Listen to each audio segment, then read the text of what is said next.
While on the surface it may seem that the first Grand Prix of the season was as bland and vanilla as it could be, given there were no red flags, penalties, safety cars or anything else to throw a spanner in the works, there was plenty of spice to be found on track at the Bahrain International Circuit. To cover off the obvious, yes, it was a Red Bull 1-2 where Verstappen did what Verstappen does, but for all of you that care about the bigger picture, there's a hell of a lot more to be excited about this coming season, with the first Grand Prix merely being a hint at what's to come. Inter-team conflict, cars behaving badly, and subterfuge of the highest level. This crucial year in our much beloved sport may have gotten off to an understated start, but the flashpoints are clear to see if you know where to look.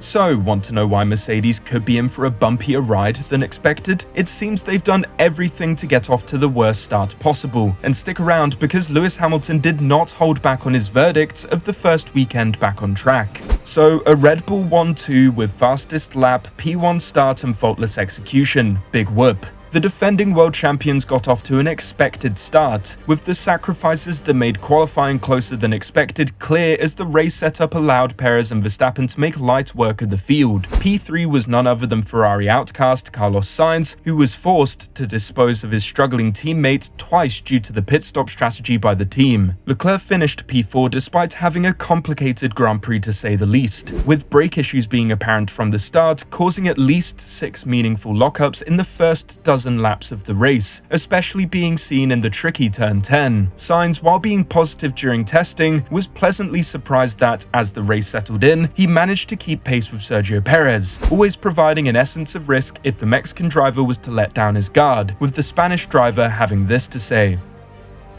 I felt really good out there today. The start wasn't ideal, but then I managed to get the tyres well. Overtook 2 or 3 cars, then keeping up with the Red Bull, which was a pleasant surprise. Good steps forward. We had a very clear plan. With the hard, we feel more comfortable. It's a bit of a trickier tyre with warm-up and front locking, but then we can push. We could play around with strategy today. In the build-up to the season, there was much speculation as to how the top of the pecking order would play out, with it being assumed that Red Bull and Ferrari would be the fastest packages off the bat. However, it was also assumed that Mercedes and perhaps McLaren or Aston Martin would prove to be punchy packages. However, at the first event of the season, this was nowhere to be seen. While McLaren and Aston were having steady races with a couple of issues here and there to deal with, Mercedes were facing an absolute torrent of gremlins, which made the opening race a particularly tough watch for fans of the Silver Arrows, but especially those with an affinity towards Lewis Hamilton. Engine issues for the 7-time world champion, as well as George Russell insisting something was wrong with his battery, were just the surface struggles, and a real reality check for the Brackley team, who are still in the early days of this new car concept, something highlighted by Naomi Schiff on Sky Sports following the race.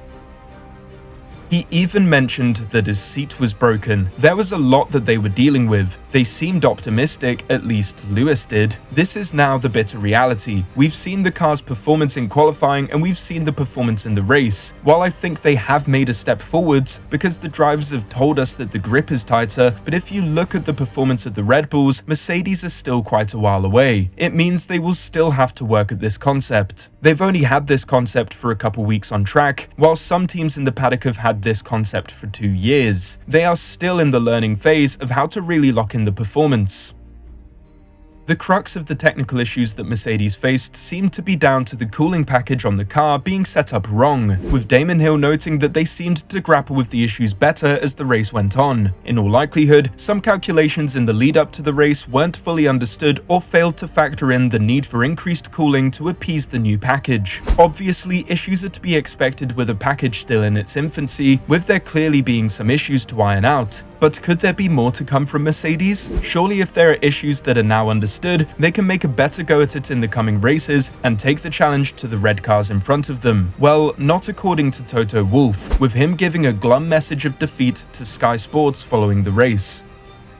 No, given the issues, I think this is where we are. Third quickest team behind the Ferraris and the Red Bull. We're obviously galaxies away from Max, so we are going to have to see what happens.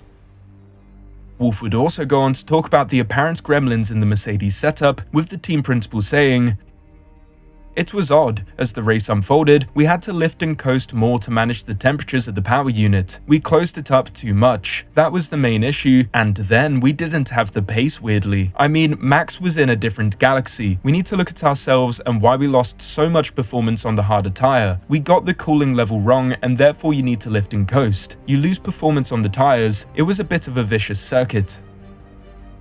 Wolff would later go on to talk about the glass half empty attitude that won the team 8 Constructors' Championships. However, it seems that Lewis Hamilton is taking it to the extreme, with the British driver making his disappointment with the team's lack of challenging credentials clear. However, something George Russell said earlier in the weekend makes Hamilton's comments come across in quite a different light. First, let's hear the 7-time world champion's assessment of the weekend.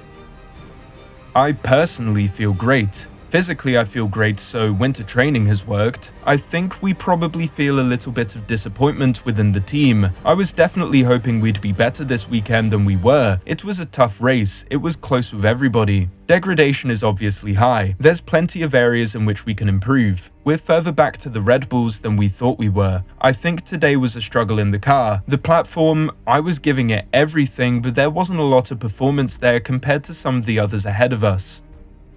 Which is pretty interesting, as following qualifying, George Russell made it clear just who got more of their way with the car's direction this season, with George giving a balanced view of the changes, saying the car had ultimately improved on the rear end compared to last year, but to us also made it clear where the buck stops when it comes to issues with the car's direction, if there were any related to the changes in the car. Obviously, with Lewis's experience, the car has been designed around his wishes, with the car being sat further rearwards than we were last year, the Red Bull-esque side pods on the side, and a slightly different steering rack. So it's good the team have sort of been listening to that, but we need to see if that translates into lap time. And so far, it hasn't. Obviously, Russell was balanced and not heavy-handed with his insinuation, but with the cooling and general direction of the car being questioned both by Lewis and Toto following the race, this journey of discovery has gotten off to a pretty shaky start. The hopes at Mercedes will be that they can learn quickly from the data to close in on the teams in front of them and push off to create distance to the McLarens and Astons behind them. And while the final stint seemed to give some indication that the team had gotten on top of the more major gremlins in their setup, we will have to wait until next week to see if this is just a slight stumble at the blocks, or if the team are truly dealing with yet another lame horse. One thing is for sure, George Russell will take confidence from this first round in his fight with the departing Hamilton. Despite having issues of his own, he showed a confidence and assuredness in his drive, which when paired with his higher qualifying position, giving him the capacity to focus on keeping pace and managing the race rather than carving up through the field, it will certainly give George an extra confidence boost as he proves to Mercedes that they have made the better #1 move to move forward with into the future. Russell believed P3 could have been on the cards if the team were to opt for the correct bodywork to provide the correct cooling to the car. However, the team will just have to try and get it right next week in Jeddah. Thank you for watching. Let us know your thoughts on the race. Are Mercedes truly screwed? Or is this just a stumble at the start? Let us know your thoughts in the comments below.